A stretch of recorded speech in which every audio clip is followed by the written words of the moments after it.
یہ کون بتلا رہا؟ ہمارے ہی مسلمان ہیں، کلمہ پڑھنے والے لوگ ہیں، ہم انہیں مسلمان کہتے ہیں، وہ کہتے ہیں ہم تو تم کو مسلمان بھی نہیں سمجھتے۔ استغفر اللہ۔ کیوں؟ انہوں نے بے دین کا سمجھ رکھا ہے، شیطان نے ان کے وَزَيَّنَ لَهُمُ الشَّيْطَانُ وَأَعْمَالُهُمْ، اللہ نے شیطان نے ان کے عمل کو ان کی نگاہوں میں مزین کر دیا ہے۔ یہ شعبان کا مہینہ ہے، آج 14 شعبان ہے، کل 15 شعبان ہے، یہ 15ویں شعبان ہے، شب برات ہے۔ یہ کون سی رات ہے؟ ہاں، جس کو شبھ رات بھی کہتے ہیں۔ شاید آپ لوگ نہیں جانتے کہ جانتے ہیں؟ شبھ رات کے حلوے کھائے ہو؟ نہیں کھائے ہو؟ اللہ کبھی کھانے کی توفیق بھی نہ دے، بولو آمین۔ آمین۔ ہم نے کہاں سے یہ شیطانی فعل یاد دلا دیا آپ کو؟ اس لیے یاد دلا دیا کہ یہ بھی یاد رکھو، تاکہ تمہارے ناتے دار، رشتہ دار، آزو بازو، خاندان، یہ وہ الا بلا سے، ہماری مائیں بہنوں سے زیادہ، ارے یہ بہت مقدس رات ہے، شب برات بڑی پاکیزہ رات ہے، اس میں تو تمام گنہگار معاف کر دیے جاتے ہیں، فلاں ہوتا ہے، چلو مردوں کو بلانے جاتے ہیں۔ آج کی رات میں ہمارے ہندوستان، پاکستان، بنگلہ دیش کے مسلمان پیٹرو میکس کے قبرستان جاتے ہیں، اگر بتیاں سلگاتے ہیں، پھول وہاں قبروں پہ جھاڑو مارتے ہیں، قبر پر مٹی چڑھاتے ہیں، وہاں مٹکے پانی بھر بھر کے رکھتے ہیں، گھروں کے اندر حلوے بنائے جاتے ہیں۔ یہ سوجی، یہ میدے کا حلوہ ہے، یہ چنے کا حلوہ ہے، یہ آٹے کا حلوہ ہے، یہ چاول کا حلوہ، قسم کے حلوے بنائے جاتے ہیں۔ مولوی صاحب کو بلایا جاتا ہے، اس کے اوپر میاں میاں ہوتا ہے، فاتحہ دلائی جاتی ہے، اور پھر اس کو لوگوں میں تقسیم کیا جاتا ہے۔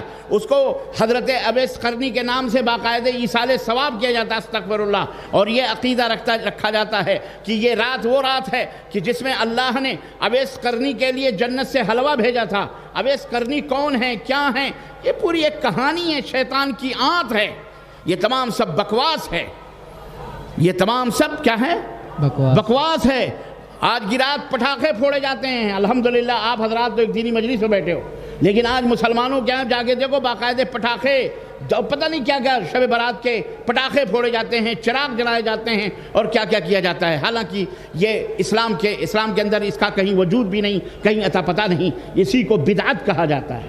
اس کو کیا کہا جاتا ہے؟ بدعت۔ اور اللہ کے حبیب نے فرمایا بدعت من احدث فی امرنا ھذا ما لیس منہ فہو رد، ہمارے لائے ہوئے اس دین میں کسی بھی نئی چیز کا کوئی اضافہ کرتا ہے تو وہ بدعت ہے۔ بدعت، کل بدعت ضلالہ، ہر بدعت گمراہی ہے، ہر بدعت گمراہی، ہر وہ نئی چیز جو اسلام میں۔ اب کوئی مولوی کھڑا ہو کر کے آپ سے یہ بھی کہہ سکتا ہے، تمہارا مولوی آ کے بول کے گیا یہ بدعت ہے، یہ بدعت ہے، تو بتاؤ یہ مائکرو فون میں تقریر کرنا یہ کیا سنت سے ثابت ہے؟ یہ بھی تو بدعت ہے۔ اسٹیج بنانا بھی بدعت ہے، یہ مائکرو فون استعمال کرنا بھی بدعت ہے، محراب بنانا بھی بدعت ہے، منارہ بنانا بھی بدعت ہے، گھڑی پہننا بھی بدعت ہے، فلانا کپڑا پہننا بھی بدعت ہے۔ پولیس دنیا بھر کے آپ کے سامنے گمراہیوں والی باتیں کرے گا تو آپ کیا کرو گے؟ آپ کنفیوز ہو جاؤ گے، واقعی یار یہ تو بات صحیح کہہ رہا ہے، ربانی صاحب نے تو کہا کہ یہ بدعت ہے، تو یہ بھی بدعت، یہ بھی بدعت، یہ بھی بدعت۔ یہاں آپ کی تھوڑی سی توجہ کی ضرورت ہے، بات اس کو سمجھو، وہ آپ کو کنفیوز کر رہا ہے۔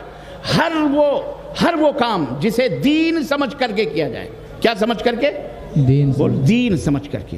آپ نے جو گھڑی پہنی ہے دین سمجھ کر کے پہنی ہوئی ہے، بولو۔